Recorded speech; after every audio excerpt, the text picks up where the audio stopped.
जय श्री कृष्ण। दोस्तों, अभी हम एक वीडियो पर सुन रहे थे, देख रहे थे, जिसमें मुरारी बापू जी ने भगवान श्री कृष्ण, भगवान बलराम जी और उनके परिवार के बारे में बहुत कुछ कहा है। द्रौपदी जी के बारे में बहुत कुछ कहा है। वो बड़े संत हैं, तो चूंकि हमने उन्हें संत बनाया है, इतनी बड़ी ओहदा दिया है, तो हमने संत की डेफिनेशन ढूंढने की कोशिश की। हमें संत की डेफिनेशन रामचरितमानस में ही मिली।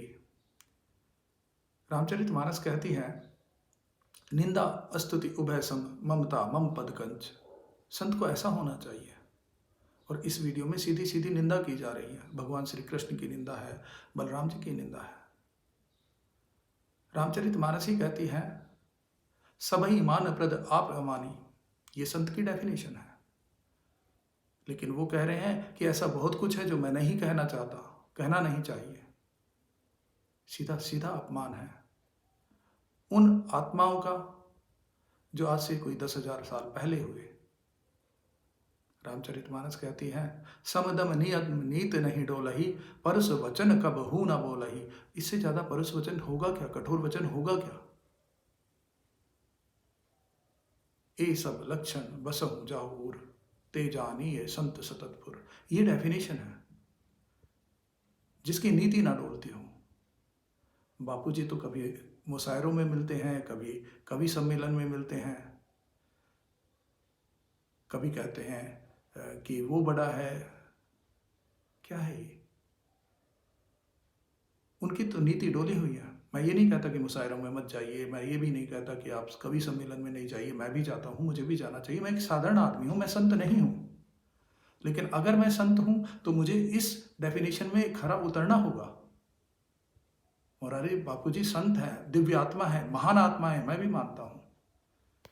लेकिन उन्हें जब रामचरितमानस वो कहते हैं तो रामचरितमानस तक सीमित रहना होगा। आज उन्होंने श्री कृष्ण भगवान के बारे में कहा है, कल वो भगवान श्री राम के बारे में कहेंगे। आज तो वो दे भी नहीं पाए एग्जाम्पल कि उन्होंने कहाँ से कहा है। अगर क्या ये मानते हैं कि मुरारी बापू जी भगवान वेद व्यास से ज़्यादा अपने आप को महान आत्मा मानते हैं, या उनसे ज़्यादा दिव्य हो चुके हैं? क्योंकि एक लेवल के बाद तो जाके सभी समान होते हैं, मैंने सुना है।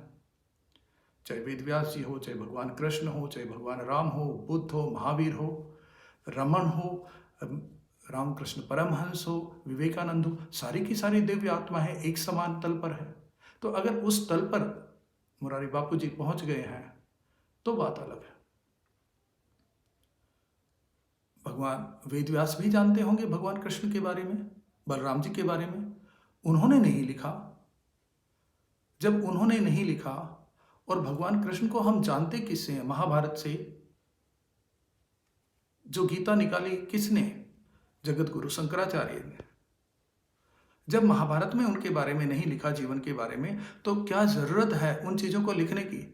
जिसे वेद व्यास जी भगवान ने छोड़ दिया, उसे मुरारी बापू जी को लाने की कहाँ जरूरत पड़ गई? दूसरा, कि हम जो चाहते हैं वो हमें मिलता है। अगर हमने चाहा कि हमें कृष्ण के बारे में गलत ढूंढना है, बलराम जी के बारे में गलत ढूंढना है, हमें मिलेगा। ये आपका कसूर नहीं है, ये भगवान श्री कृष्ण का हमसे वादा है। उन्होंने गीता में कहा है, यो यो याम याम श्रद्धाए चित्तमिच्छसि तस्य तस्य चलाम श्रद्धाए विद्धाम्यहम्। जैसी तेरी श्रद्धा होगी मैं तुझे उसी में स्थापित कर दूंगा। मुरारी जी बापू गलत ढूंढना चाहते थे, गलत मिला। आज मैंने संत की डेफिनेशन ढूंढनी चाहिए, मुझे वो मिली जहां पे मुरारी बापू जी सही नहीं लग रहे। लेकिन अगर ये चीजें हमने गलत की तरफ गए क्यों? क्योंकि हमने सन्यास की डेफिनेशन ही नहीं पढ़ी।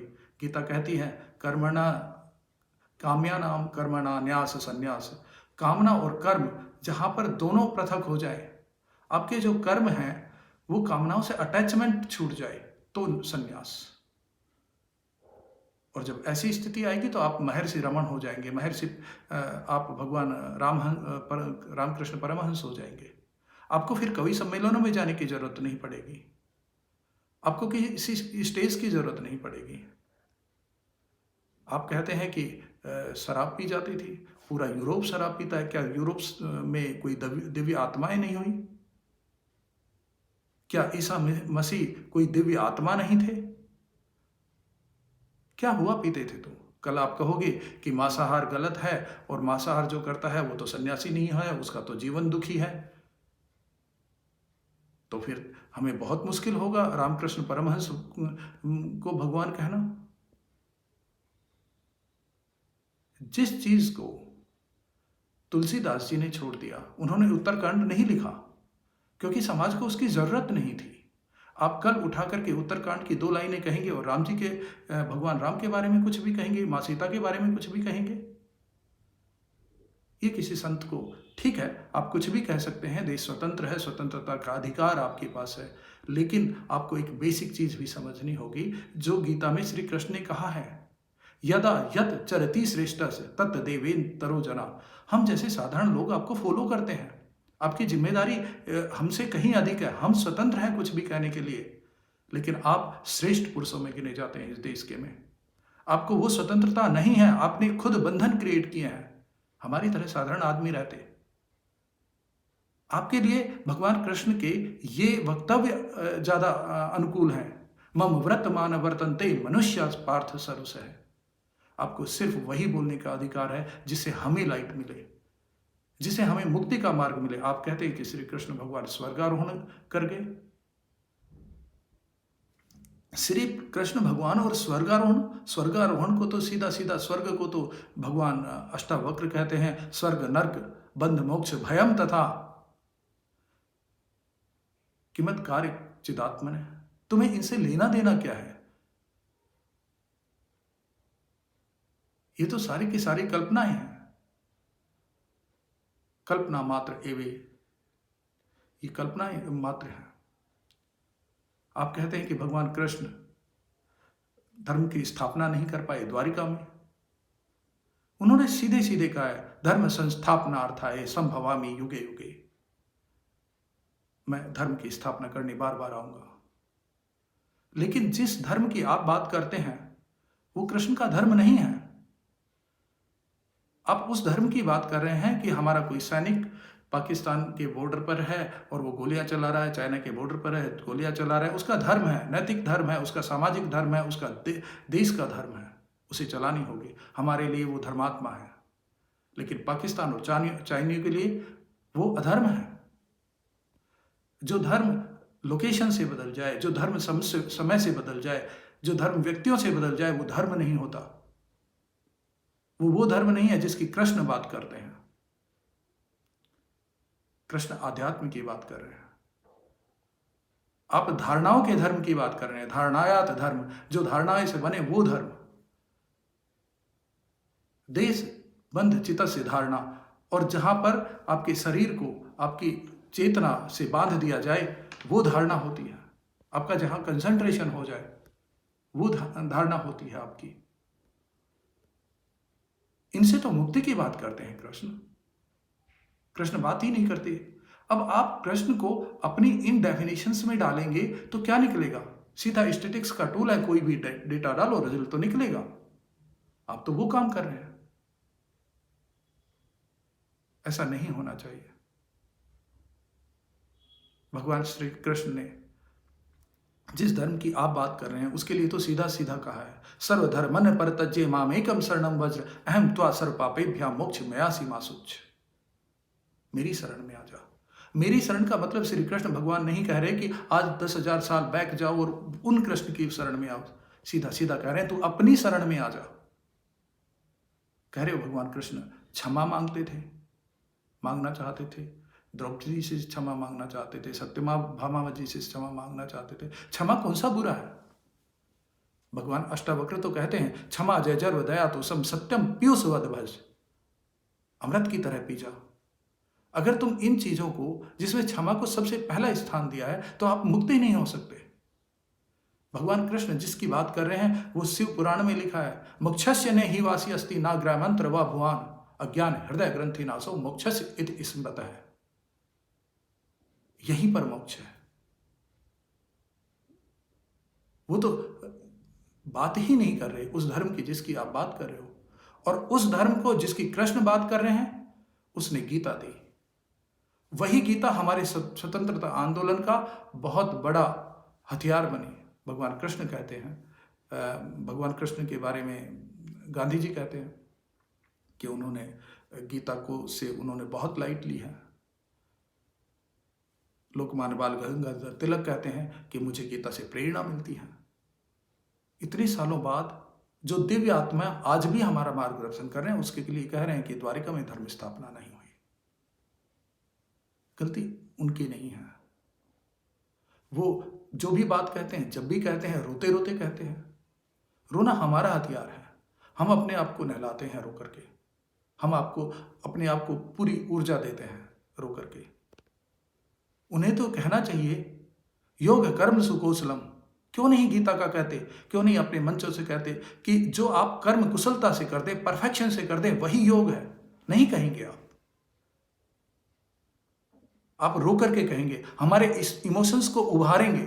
जबकि भगवान कृष्ण कहते हैं बुद्धि ज्ञान सम्मोहा क्षमा सत्य समय दमय सुखे दुखे भव अभव भयम च भयमय च अहिंसा समता तुष्टि सतपु दानम यशो ऐसे भवंति भावा भूतानाम मत एव पृथक विधा। इन भावों को छोड़ो, इनसे अलग करो अपने आप को। आप हमारे भावों को उभारते हैं। आपका विजन कुछ और हो सकता है, आपका ऑब्जेक्ट कुछ और हो सकता है। आपने जितनी कथाएं की हैं, जितनी बार जितने लोगों के आंखों में आंसू दिए हैं, जिनके इमोशंस को उभारा है, किसी उतने ही लोगों को आप सक्षम थे।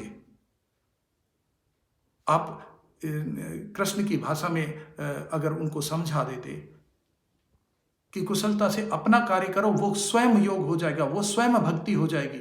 आप तो रामचरितमानस की 9 तरह की भक्ति दी है, उसे ही समझा देते।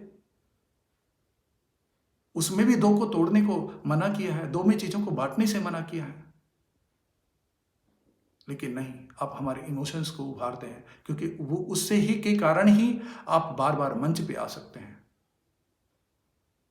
इन चीजों को समझना होगा, और उन्हें ही नहीं, हम सबको भी समझना होगा। हम क्यों नहीं रामचरितमानस पढ़ते? मुरारी बापूजी भगवान कृष्ण के बारे में कुछ भी कह जाते हैं, लेकिन रावण के बारे में हम कितना अच्छा शब्दों में का प्रयोग करते हैं। हनुमान जी खायं फल प्रभु लागी भूखा, वो रावण को भी भगवान कहते हैं, श्री राम को भी भगवान कहते हैं। कपि स्वभावते तोरे रूखा, सबके देह परम प्रिय स्वामी, मारही मोहि कुमारक कामी। क्या दिक्कत है अच्छे शब्दों का यूज करने में? हमें नहीं करना चाहिए। अगर भगवान कृष्ण अंतिम 26 साल कहते हैं कि दुखी हुए, तो फिर माता सीता तो बिल्कुल सक्षम होते हुए भी, उनमें इतनी शक्ति थी वो कह सके तृण धर ओट कहत वै देही। वो रावण से तिनके की ओट लेकर के कुछ भी कह सकती हैं। उस समाज से हम निकलते हैं। उनके दुख का मुकाबला नहीं है। वो कहते हैं सुनहो विनय मम विटप अशोका, सत्य नाम करो हरु मम शोका। हमें सोचना होगा कि हम रामचरितमानस को पढ़ें, उस तरह से नहीं जिस तरह से हमें पढ़ाया जा रहा है, उस तरह से जो हम आज जीवन जी रहे हैं। उन शब्दों का प्रयोग करें जो हनुमान जी कर रहे हैं। सोरज धीरज रथ ते ही चाका, सत्य शील दृढ़ ध्वजा पताका। रामायण सीधा जीतने का मंत्र देती है। कहां पे कहती है कि आप लेकर के माला बैठ जाइए और भक्ति करिए?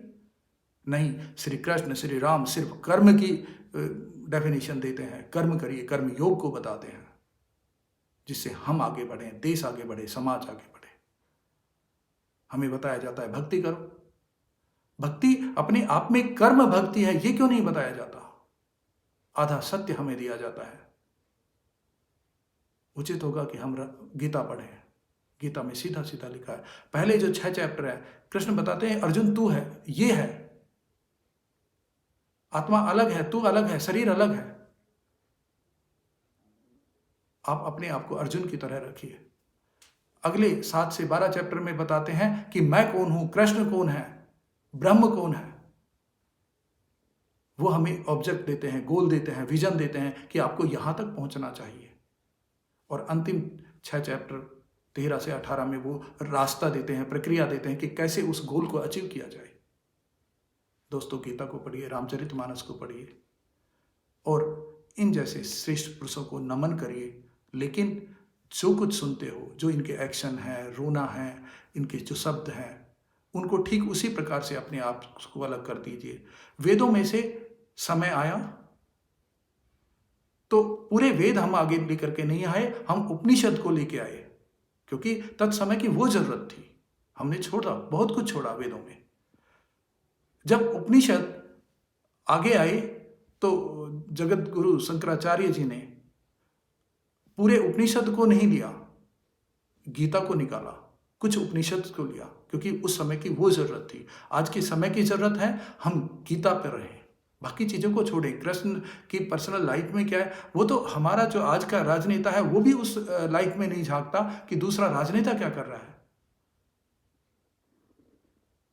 वो भी इतना सम्मान करते हैं, क्योंकि वो हमारा एक शुरू से बचपन से जो हमें पढ़ाया जाता है उसी समाज से तो हमारे राजनेता निकलते हैं। पर्सनल लाइफ में झांकने का हमें अधिकार ही नहीं है, झांकना ही चाहिए नहीं चाहिए। कौन क्या कर रहा है, हमें देखना चाहिए कि हमारा पीएम रात को 12-12 बजे तक काम करता है, हमारा सीएम रात दिन काम करते हैं, हमारे कलेक्टर्स रात दिन लगे रहते हैं, हमारे विधायक, आप छोटी सी प्रॉब्लम लेकर के जाइए, मेरी बिजली नहीं आती, वो आपको रेस्पॉन्ड करते हैं। हमें सिखाया क्या जाता है, उनमें ये बुराई है, ये बुराई है, ये बुराई है, राजनीति तो बुरी है, अफसर तो बुरे हैं, आम आदमी तो बुरा है। हमें हर समय ये बताया जाता है कि हम बुरे हैं। नहीं, न कृष्ण ये बताते हैं, न रामचरितमानस बताती है। दोनों एक चीज बताते हैं, आपसे श्रेष्ठ कोई नहीं है, सिर्फ आप पहचान लीजिए। गलती हम एक ही चीज करते हैं, हम दूसरे को दृष्टा मानते हैं, दूसरे को देखने वाला मानते हैं, अपने आप को देखने वाला मानिए। अगर आप इस तरह से रामचरितमानस को पढ़ेंगे, अयमे ही ते बंधो दृष्टारम पश्यसि तरम, तो दूसरे को दृष्टा मानना छोड़ दे, दूसरे को ये छोड़ दे कि लोग हमें क्या देख रहे हैं। अपने से जो आता है, श्रेष्ठ आता है, वो निकालिए। योग कर्म सुकौशलम में विश्वास कीजिए, गीता को पढ़िए, इस तरह से पढ़िए, फिर आपको लाइट मिलेगी। जय श्री कृष्ण।